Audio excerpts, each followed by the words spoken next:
JNTH R22 B Tech CSC sub branch ఏఐఎంఎల్లో introduction to artificial intelligence అని ఒక subject ఉంది. సో దానికి టిప్స్ వీడియో, అంటే ఇప్పుడు ఇంపార్టెంట్ టాపిక్స్ వీడియో చేయమని చెప్పేసి చాలామంది స్టూడెంట్స్ అడుగుతున్నారు. ఈ రెండు కలిపి చెప్తాను.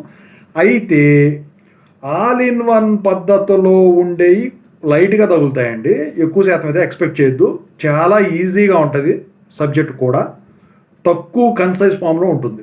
సో దాని గురించి చెప్పబోయే ముందు అయితే ఇంతవరకు ఈ ఛానల్ సబ్స్క్రైబ్ చేసుకుని వాళ్ళు సబ్స్క్రైబ్ చేసుకోండి, వీడియో లైక్ చేయండి, షేర్ చేయండి. మీకు ఏమైనా డౌట్స్ ఉంటే కాల్ మీ 4 ద్వారా కాల్ చేయండి. Telugu engineering education Telegram YouTube channel subscribe చేసుకోండి, JNTU యూనివర్సిటీ అప్డేట్స్ ఛానల్తో సహా. ఇక టాపిక్లో వెళితే ఇంట్రడక్షన్ టు ఆర్టిఫిషియల్ ఇంటెలిజెన్స్లో 5 యూనిట్స్ ఉన్నాయి. ఫస్ట్ యూనిట్లో introduction to AI, searching for solution. So introduction to ఏఐలో intelligent agents, problem solving agents ఉన్నాయి కదా. సో అవి వచ్చేసరికి అందులో క్వశ్చన్లు ఎలా ఉంటాయంటే ఆ ప్రాబ్లమ్ సాల్వింగ్ మీద ఎక్కువ ఇస్తాడండి. ఏమని ఇస్తాడు? For example, right AO star algorithm, use the suitable example how AO star algorithm is used for problem reduction అని చెప్పేసి అలాంటి మోడల్లో ఇస్తాడండి.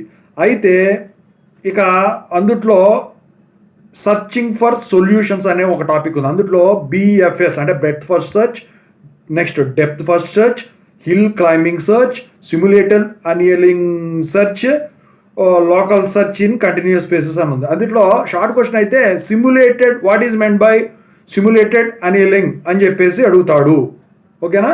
సో అదే అడుగుతాడు షార్ట్ క్వశ్చన్, అంతకుమించి ఎక్కువ ఉండదు అందులో. ఇక ఎస్ఏ క్వశ్చన్స్ పరంగా చూసుకున్నట్టయితే దాంట్లో ఎలా ఉంటాయిరా అంటే, సో మీకు ఈ హిల్ క్లైంబింగ్ సెర్చ్ ఏదైతే ఉందో ఆ హిల్ క్లైంబింగ్ సెర్చ్ మీద వచ్చేసరికి ఒక డయాగ్రామ్ ఇస్తాడండి. ఏమని ఇస్తాడు? Find the search steepest ascent hill climbing for the following graph అని చెప్పేసి ఒక గ్రాఫ్ ఇచ్చేసి ఇది కనుక్కోమంటాడు.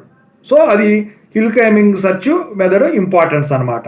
సో ఆ తర్వాత depth first search, breadth first search కూడా ఇంపార్టెంట్. ఇక యూనిట్ 2లో చూసుకుంటే గేమ్స్.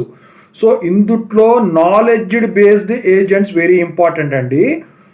మళ్ళీ లాజిక్లో propositional logic important, propositional theorem proving కూడా ఇంపార్టెంట్ అండి.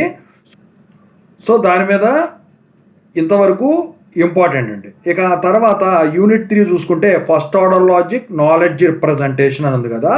ఈ ఫస్ట్ ఆర్డర్ లాజిక్లో వచ్చేసరికి మీకు షార్ట్ క్వశ్చన్స్లో సింటాక్స్ అడుగుతాడండి. ఇక ఆ తర్వాత అందుట్లో యూజింగ్ ఫస్ట్ ఆర్డర్ లాజిక్ మీద ఒక క్వశ్చన్ ఇస్తాడండి. ఇక ఆ తర్వాత అందుట్లో నాలెడ్జ్ రిప్రజెంటేషన్ ఏదైతే ఉందో సో దాని మీద వచ్చేసరికి ఒక క్వశ్చన్ అయితే ఖచ్చితంగా ఇస్తాడు. ఏంటంటే draw A semantic network representing the following knowledge అని ఒక కేస్ స్టడీ ఇస్తాడండి. సో దాన్ని మీరు ఇది చేయాల్సి ఉంటుంది. ఇక అందుట్లో దాని తర్వాత వచ్చేసరికి యూనిట్ 4లో వచ్చేసరికి ప్లానింగ్. సో ప్లానింగ్లో డెఫినేషన్ ఆఫ్ క్లాసిక్ ప్లానింగ్ మీద డెఫినేషన్స్ ఇస్తాడు షార్ట్ క్వశ్చన్స్. ఇక అందుట్లో స్టేట్ స్పేస్ సెర్చ్ మీద ఉంటుందండి. ఇక ఆ తర్వాత వచ్చేసరికి ఈ ప్లానింగ్ గ్రాఫ్స్ మీద ఒకటి, లేకపోతే హీరార్చర్ ప్లానింగ్ మీద ఒక క్వశ్చన్ అయితే ఉంటుందండి. ఇక యూనిట్ 5లో చూసుకుంటే ప్రాబబిలిటీ రీజనింగ్. సో ఇందుట్లో ఈ ప్రాబబిలిటీ రీజనింగ్లో వచ్చేసరికి బేషియన్ నెట్వర్క్స్ ఇంపార్టెంట్ అండి. ఇక ఆ తర్వాత బేషియన్స్ థియరము ఇస్తాడండి ఖచ్చితంగా. బేషియన్స్ రూల్స్ అండ్ యూజ్ ఉంది కదా అది.